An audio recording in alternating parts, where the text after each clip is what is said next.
हिंदू सनातन धर्म चैनल पर आप सभी का फिर से एक बार स्वागत। आज हम बात करने वाले हैं मोहिनी एकादशी के बारे में। मोहिनी एकादशी का नाम मोहिनी कैसे हुआ और क्या है इसकी व्रत कथा, तो चलिए सुनते हैं। सभी एकादशियों में मोहिनी एकादशी को बहुत ही पावन और फलदायी तिथि माना गया है। पौराणिक मान्यताओं के अनुसार जो भी व्यक्ति इस पावन दिन पूरे विधि विधान से व्रत रखता है तो उसके जीवन में सब कुछ कल्याणमय होता है। मोहिनी एकादशी का व्रत रखने वाला व्यक्ति मोह माया के जंजाल से मुक्त हो जाता है और उसे मोक्ष की प्राप्ति होती है। माना जाता है कि इस एकादशी का व्रत करने वालों के कई जन्मों के पाप भी नष्ट हो जाते हैं।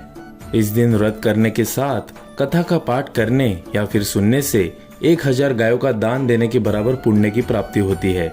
इसके साथ ही भगवान विष्णु हर संकट से छुटकारा दिलाते हैं। तो आइए जानते हैं मोहिनी एकादशी का नाम मोहिनी कैसे हुआ और क्या है इसकी व्रत कथा। पौराणिक मान्यता के अनुसार जब देवता और असुरों के बीच समुद्र मंथन किया गया तो उससे अमृत कलश की प्राप्ति हुई। देवता और दानव दोनों ही पक्ष अमृत पान करना चाहते थे, जिसकी वजह से अमृत कलश की प्राप्ति को लेकर देवता और असुर में विवाद छिड़ गया। विवाद की स्थिति इतनी बढ़ने लगी कि युद्ध की तरफ अग्रसर होने लगी। ऐसे में इस विवाद को सुलझाने और देवताओं में अमृत वितरित करने के लिए भगवान विष्णु ने एक सुंदर स्त्री का रूप धारण किया। इस सुंदर स्त्री का रूप देखकर असुर मोहित हो उठे। इसके बाद मोहिनी रूप धारण किए हुए विष्णु जी ने देवताओं को एक कतार में और दानवों को एक कतार में बैठ जाने को कहा और देवताओं को अमृत पान करवा दिया। अमृत पीकर सभी देवता अमर हो गए। जिस दिन भगवान विष्णु ने मोहिनी का रूप धारण किया था उस दिन वैशाख मास की शुक्ल एकादशी तिथि थी। इस दिन विष्णु जी ने मोहिनी रूप धारण किया था, इसीलिए इस दिन को मोहिनी एकादशी के रूप में मनाया जाता है। इस दिन भगवान विष्णु के मोहिनी रूप की पूजा की जाती है। तो चलिए सुनते हैं अभी मोहिनी एकादशी की व्रत कथा। धर्मराज युधिष्ठिर कहने लगे कि हे कृष्ण, वैशाख मास के शुक्ल पक्ष की एकादशी का क्या नाम है तथा उसकी कथा क्या है, इस व्रत की क्या विधि है, ये सब विस्तार पूर्वक बताइए। श्री कृष्ण कहने लगे कि हे धर्मराज, मैं आपसे एक कथा कहता हूँ जिसे महर्षि वशिष्ठ ने श्री रामचंद्र जी से कही थी। एक समय श्री राम बोले कि हे गुरुदेव, कोई ऐसा व्रत बताइए जिससे समस्त पाप और दुख का नाश हो जाए। मैंने सीता जी के वियोग में बहुत दुख भोगे हैं। महर्षि वशिष्ठ बोले, हे राम, आपने बहुत सुंदर प्रश्न किया है। आपकी बुद्धि अत्यंत शुद्ध तथा पवित्र है।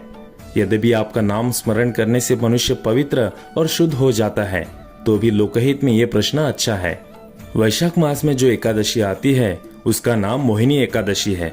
इसका व्रत करने से मनुष्य सब पापों तथा दुखों से छूटकर मोहजाल से मुक्त हो जाता है। मैं इसकी कथा कहता हूँ, ध्यान पूर्वक सुनो। सरस्वती नदी के तट पर भद्रावती नाम की एक नगरी में द्युतिमान नामक चंद्रवर्षी राजा राज करता था। वहाँ धन धान्य से संपन्न व पुण्यवान धनपाल नामक वैश्य भी रहता था। वह अत्यंत धर्मालु और विष्णु भक्त था। उसने नगर में अनेक भोजनालय, प्याऊ, कुएं, सरोवर, धर्मशाला आदि बनवाए थे। सड़कों पर आम, जामुन, नीम आदि के अनेक वृक्ष भी लगवाए थे। उसके 5 पुत्र थे, सुमना, सुबुद्धि, मेधावी, सुकृति और धृष्टबुद्धि। इनमें से 5वां पुत्र धृष्टबुद्धि महापापी था। वो पितर आदि को नहीं मानता था। वो वेश्या, दुराचारी मनुष्यों की संगति में रहकर जुआ खेलता और परस्त्री के साथ भोग विलास करता तथा मद्य मांस का सेवन करता था। इसी प्रकार अनेक कुकर्मों में वो पिता के धन को नष्ट करता रहता था। इन्हीं कारणों से त्रस्त होकर पिता ने उसे घर से निकाल दिया था। घर से बाहर निकलने के बाद वो अपने गहने कपड़े बेचकर अपना निर्वाह करने लगा। सब कुछ नष्ट हो गया तो वेश्या और दुराचारी साथियों ने उसका साथ छोड़ दिया। अब वो भूख प्यास से अति दुखी रहने लगा। कोई सहारा न देख चोरी करना सीख गया। एक बार वो पकड़ा गया तो वैश्य का पुत्र जानकर चेतावनी देकर छोड़ दिया गया, मगर दूसरी बार फिर पकड़ में आ गया। राजा आज्ञा से इस बार उसे कारागार में डाल दिया गया। कारागार में उसे अत्यंत दुख दिए गए। बाद में राजा ने उसे नगरी से निकल जाने को कहा। वो नगरी से निकल वन में चला गया। वहाँ वन्य पशु पक्षियों को मारकर खाने लगा।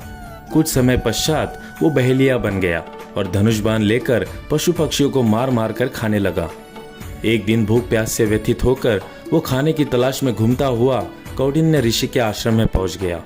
उस समय वैशाख मास था और ऋषि गंगा स्नान कर आ रहे थे। उनके भीगे वस्त्रों के छींटे उस पर पड़ने से उसे कुछ सुदबुद्धि प्राप्त हुई। वो कौंडिन्य मुनि से हाथ जोड़कर कहने लगा कि हे मुनि, मैंने जीवन में बहुत पाप किए हैं। आप इन पापों से छूटने का कोई साधारण बिना धन का उपाय बताइए। उसके दीन वचन सुनकर मुनि ने प्रसन्न होकर कहा कि तुम वैशाख शुक्ल की मोहिनी नामक एकादशी का व्रत करो, इससे समस्त पाप नष्ट हो जाएंगे। मुनि के वचन सुनकर वो अत्यंत प्रसन्न हुआ और उनके द्वारा बताई गई विधि के अनुसार व्रत किया। हे राम, इस व्रत के प्रभाव से उसके सब पाप नष्ट हो गए और अंत में वो गरुड़ पर बैठकर विष्णु लोक को गया। इस व्रत से मोह आदि सब नष्ट हो जाते हैं। संसार में इस व्रत से श्रेष्ठ कोई व्रत नहीं है। इसके महात्मा को पढ़ने से अथवा सुनने से 1000 गौदान का फल प्राप्त होता है। तो दोस्तों, ये थी मोहिनी एकादशी की कथा। अगर आपको ये वीडियो अच्छा लगा हो तो अपने परिवार और अपने दोस्तों के साथ शेयर कीजिए और इस चैनल को सब्सक्राइब कीजिए और जपते रहिए हरे कृष्ण कृष्ण कृष्ण हरे हरे, हरे राम राम राम हरे हरे। धन्यवाद। इस तरह के वीडियो देखने के लिए और भगवान के बारे में और जानने के लिए इस चैनल को सब्सक्राइब कीजिए और लाइक और शेयर कीजिए। धन्यवाद।